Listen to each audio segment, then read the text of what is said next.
Hey, my name is Gloria Morgan. My Indian name, my Shuswap name is Yayat Al-Hakat Labund. When I was a little girl, they used to call me Juniper, even though my name is Gloria. And when you translate that into my language, it's Bunt, which is a very short Indian name. And I asked the grandmothers if they would add something to it. So they added the word Hakat Labund. I thought, well, that sounds pretty good. I'm happy with that. And what Hakat means is smart. So in a way, they've added medicine to my name. They've now said Smart Juniper. This is just a pot of water, and I've put the Indian tea in. I don't have a lot left, but it's trapper's tea, which we gathered about, half an hour to the east of us right now. I'm also putting in some medicine. So this is yew wood, and it's actually yew bark. And that's one of the things that people have used as a synthetic now for breast cancer treatment. This is a bag of Canby's lovage, but it's yaourt. That's what we call it in our language, yaourt. And it's the root of that. And it's very strong medicine for our people, very strong. And I can't even start to tell you. It tastes a bit like licorice, but I can't, or celery, licorice and celery combined.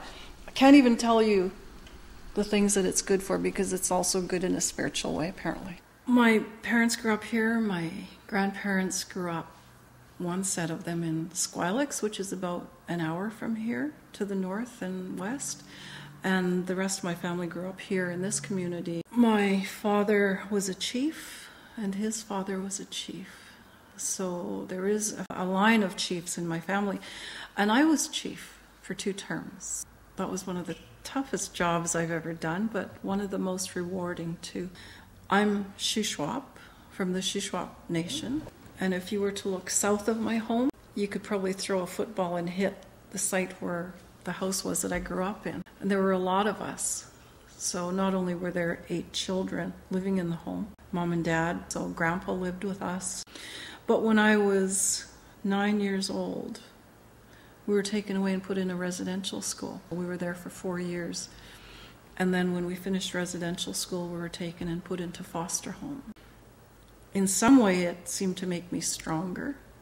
I knew there had to be something better. And I thought I could be a police officer or a lawyer. So for 11 years, I was in the RCMP. And I think that's where I first got that taste of bridging the gap.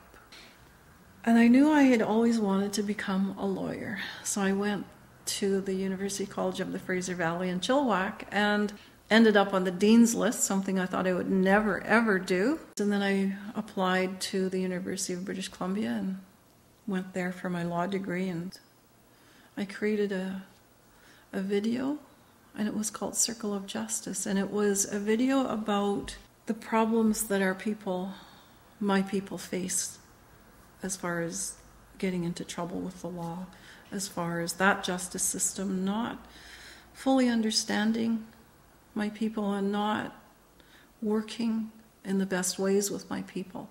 When I came back to Enderby, it wasn't a planned return because I was practicing. I had my own law firm in Chilliwack. So I was nominated to run for chief here. And I talked with my older brother and I said, I'm not ready to do that yet. And I asked him to take my name off of the ballot, which he didn't do. So I ended up running for chief. I campaigned and I won. And I was in for 2 terms. And a term here is 2 years. So I was a chief for 4 years. Toughest job I've ever done, but probably the most rewarding so far in my life. I also knew that I had to be more of a part of the city of Enderby and the different committees and groups. So I joined the museum, the Enderby District Museum, and I became a board member on that board. I joined the Arts Council, the Enderby District Arts Council, and I also joined the Enderby and District Chamber of Commerce. And I enjoyed being a director for many years, and I have a gift of gab, so they'd often get me to MC some of the events, as well as I MC many events, both in my community and other communities. The other thing we did was, as 2 communities, we ended up in the Guinness World Book of Records because we had the longest tube float in the world. And what we did was we would take inner tubes and we made an arrangement with our local businesses, and this is with the chamber.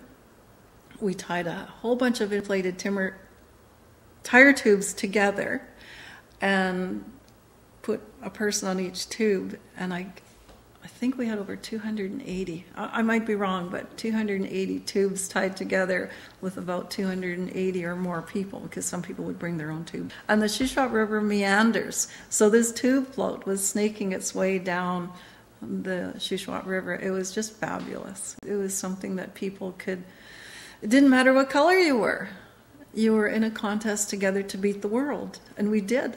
When I was a little girl, I remember my mom making many things, but making Indian fried bread, or we call it bannock. What I know about my culture is that they hold who they are very closely. And who they are, people say your culture is the way you live. And so for people to understand who we are, it's good for them to share the way we live. But I want them to know that that's not all of who we are. We're people who are very strong in our families, even though that's been eroded somewhat by the residential schools and other things that have impacted us in a negative way, like some of the foster homes and so on. But I also want them to know that my people have been affected so much by other things like residential schools, and that will take generations for it to go away. But I want people to know that we've survived all of that. People need to know that who we are isn't a lot different from who they are. Culture defines who we are, but down deep in our souls, a judge once told me, we all need a place to live and food and people that care for us. And I think we all have that. But what enhances that is who we are and the way we live. We were not allowed to speak our language. We were forced to learn a religion that we hadn't grown up with. And our hair was cut. I had long hair before I went to residential school.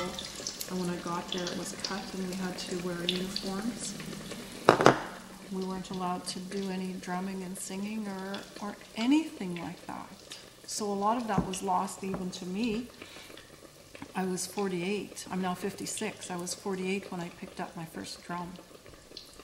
And I used to go to powwows and things before that, but never participate very meaningfully until recently. And now I can eagerly pick up my drum and sing. Many of the people in my community don't practice the culture as much as they could. Many of them don't know how to gather birch bark and cedar roots and make baskets. Many of them don't know how to tan hides. But we're always searching for ways to bring it back. And personally, I can do those things. I can make moccasins and baskets and tan hides. And I believe it's my job as an auntie to pass that on to my nieces. So after I left the RCMP, I picked up my first golf club, and I found out that I have a very natural swing, and since then I've never looked back. I'm an avid golfer. Okay. Hopefully I won't embarrass myself too much.